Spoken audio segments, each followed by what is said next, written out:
Chairman Tarique Rahman. BNP chairman Tarique রহমানের হয়ে সরকার গঠনের পথে থাকা বিএনপির শীর্ষ নেতা তারেক রহমান। বর্তমান পরিস্থিতি দেখে মনে হচ্ছে বাংলাদেশের সকল মিডিয়া গোলামি ও পা চাটার জন্য উঠে পড়ে লেগেছে। এটার জন্য ফ্যাসিবাদ তৈরি হয়। বাংলাদেশের মূলধারা নিউজ চ্যানেলগুলোর ভূমিকা, তারা কি সত্যিই জনগণের কণ্ঠস্বর, নাকি ক্ষমতার করিডোরে নিজেদের অবস্থান পাকাপোক্ত করতেই বেশি ব্যস্ত? বর্তমান পরিস্থিতি দেখলে অনেকেরই মনে হয় দেশের বড় একটি অংশের মিডিয়া যেন নিরপেক্ষতার পথ থেকে সরে গিয়ে সরকারের প্রতি অতিরিক্ত অনুগত হয়ে পড়েছে। সরকারের ভুল সিদ্ধান্ত, প্রশাসনিক ব্যর্থতা, দুর্নীতির অভিযোগ কিংবা নির্বাচন নিয়ে বিতর্ক, এসব বিষয় প্রায়ই হয় আড়াল হয়ে যায়, নয়তো এমনভাবে উপস্থাপন করা হয় যাতে মূল প্রশ্নটাই হারিয়ে যায়। এটা নতুন কিছু নয়। অতীতেও আমরা দেখেছি যখন শেখ হাসিনা ক্ষমতায় ছিলেন তখন একই ধরনের অভিযোগ উঠেছিল। সমালোচকরা বলতেন গণমাধ্যমের একটি অংশ সরকারের সমালোচনার বদলে সরকারের বর্ণনাকেই একমাত্র সত্য হিসেবে প্রচার করছিল। বিরোধী মতামতকে প্রান্তিক করা হচ্ছিল, ভিন্ন মতকে সন্দেহের চোখে দেখা হচ্ছিল। এর ফল কি হয়েছিল? একটি রাজনৈতিক সংস্কৃতি তৈরি হয়েছিল যেখানে ক্ষমতার সমালোচনা করাটাই যেন অস্বাভাবিক। কিন্তু প্রশ্ন হলো, এই সংস্কৃতি কি বদলেছে? নির্বাচনের সময় আমরা দেখেছি বিভিন্ন আসনে ভোট কারচুপি, প্রভাব বিস্তার, প্রশাসনিক পক্ষপাত, এমন বহু অভিযোগ উঠেছে। সামাজিক যোগাযোগ মাধ্যমে, মাঠের পর্যায়ে, সাধারণ মানুষের কথায় এসব নিয়ে আলোচনা হয়েছে।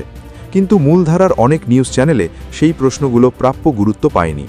বরং ফলাফল ঘোষণার আগেই কিছু চ্যানেলে এমন উপস্থাপনা দেখা গেছে যেন নির্দিষ্ট একটি পক্ষের বিজয় নিশ্চিত, এবং তারা যেন সেই বিজয়কে বৈধতা দেওয়ার প্রস্তুতিতেই ব্যস্ত। এতে একটি বড় প্রশ্ন উঠে আসে, গণমাধ্যম কি পর্যবেক্ষক নাকি অংশগ্রহণকারী? একটি স্বাধীন গণমাধ্যমের কাজ হল ক্ষমতাকে প্রশ্ন করা, জবাবদিহি নিশ্চিত করা, দুর্নীতির তথ্য অনুসন্ধান করা, জনগণের কণ্ঠ তুলে ধরা। কিন্তু যখন সেই গণমাধ্যমই ক্ষমতার সঙ্গে ঘনিষ্ঠ হয়ে যায় তখন সমালোচনা হারিয়ে যায়, অনুসন্ধান থেমে যায়, আর জনগণ পায় একমুখী বর্ণনা। অনেকে বলেন বাংলাদেশের রাজনৈতিক সংস্কৃতিতে অর্থ, প্রভাব এবং শক্তির ভূমিকা অত্যন্ত গুরুত্বপূর্ণ। যার যত সম্পদ, যার যত ক্ষমতার নেটওয়ার্ক, যার পেছনে যত প্রভাবশালী সমর্থন, সে তত বেশি মূল্যায়িত। ভোটের মাধ্যমে জনগণের রায় প্রকাশ পেলেও সেই রায় কতটা স্বাধীন, এ প্রশ্ন থেকেই যায়। মিডিয়ার মালিকানা কাঠামোর দিকেও নজর দেওয়া দরকার। বেশিরভাগ বড় চ্যানেলের পেছনে রয়েছেন ব্যবসায়িক গোষ্ঠী, যাদের রাষ্ট্রের সঙ্গে নানা আর্থিক ও নীতিগত সম্পর্ক রয়েছে। যখন ব্যবসা ও রাজনীতির স্বার্থ একসঙ্গে জড়িয়ে যায় তখন সাংবাদিকতার স্বাধীনতা স্বাভাবিকভাবেই সীমাবদ্ধ হয়ে পড়ে। বিজ্ঞাপন, লাইসেন্স, ব্যাংকিং সুবিধা, প্রকল্প অনুমোদন সবকিছুই তখন প্রভাব ফেলে সংবাদ পরিবেশনের ওপর। ফলে দেখা যায় কিছু বিষয় নিয়ে চরম সতর্কতা, আবার কিছু বিষয় নিয়ে অস্বাভাবিক উৎসাহ। সরকারপন্থী বক্তব্য প্রচার পায় ঘন ঘন, বিরোধী বক্তব্য পায় সীমিত সময় বা বিতর্কিত ফ্রেমিং। কখনো কখনো টকশোগুলো এমনভাবে সাজানো হয় যাতে নির্দিষ্ট একটি মতই প্রাধান্য পায়। এই প্রবণতা গণতন্ত্রের জন্য কেন ঝুঁকিপূর্ণ? কারণ গণতন্ত্র শুধু ভোটের নাম নয়, এটি তথ্যের স্বাধীন প্রবাহের ওপর দাঁড়িয়ে থাকে। নাগরিকরা যদি পূর্ণাঙ্গ তথ্য না পান, যদি একপাক্ষিক বর্ণনার ভেতর দিয়ে সিদ্ধান্ত নিতে বাধ্য হন, তবে সেই সিদ্ধান্ত কতটা সচেতন তা নিয়ে প্রশ্ন থেকেই যায়। আঞ্চলিক রাজনীতির প্রসঙ্গেও সমালোচনা রয়েছে। প্রতিবেশী রাষ্ট্রের সঙ্গে সম্পর্ক, দ্বৈতনৈতিক সমঝোতা, অর্থনৈতিক চুক্তি, এসব বিষয়ে মূলধারার মিডিয়ার অবস্থান অনেক সময় একমুখী বলে অভিযোগ রয়েছে। সমালোচকরা বলেন যেসব প্রশ্ন তোলা দরকার ছিল সেগুলো প্রায়ই অনুপস্থিত থেকেছে। এখন সামনে নতুন রাজনৈতিক বাস্তবতা। যদি তারেক রহমান নেতৃত্বের কেন্দ্রে আসেন তবে দেশের রাজনৈতিক পরিবেশ কেমন হবে তা নিয়ে জল্পনা চলছে। সমর্থকরা বলছেন পরিবর্তন আসবে, সমালোচকরা আশঙ্কা করছেন নতুন ক্ষমতা কেন্দ্রিক রাজনীতি তৈরি হতে পারে। কিন্তু যাই হোক, গণমাধ্যমের ভূমিকা একই থাকা উচিত। ক্ষমতার যে পক্ষই আসুক তাকে প্রশ্ন করতে হবে। আমরা বারবার একটি চক্র দেখতে পাই, ক্ষমতা বদলায় কিন্তু মিডিয়ার একটি অংশের আচরণ বদলায় না। আগে যারা ক্ষমতার প্রশংসায় ব্যস্ত ছিল পরে অন্য ক্ষমতার প্রশংসায় ব্যস্ত হয়, যেন মূল লক্ষ্য জনগণ নয় বরং ক্ষমতার কাছাকাছি থাকা। এর দীর্ঘমেয়াদী প্রভাব কি?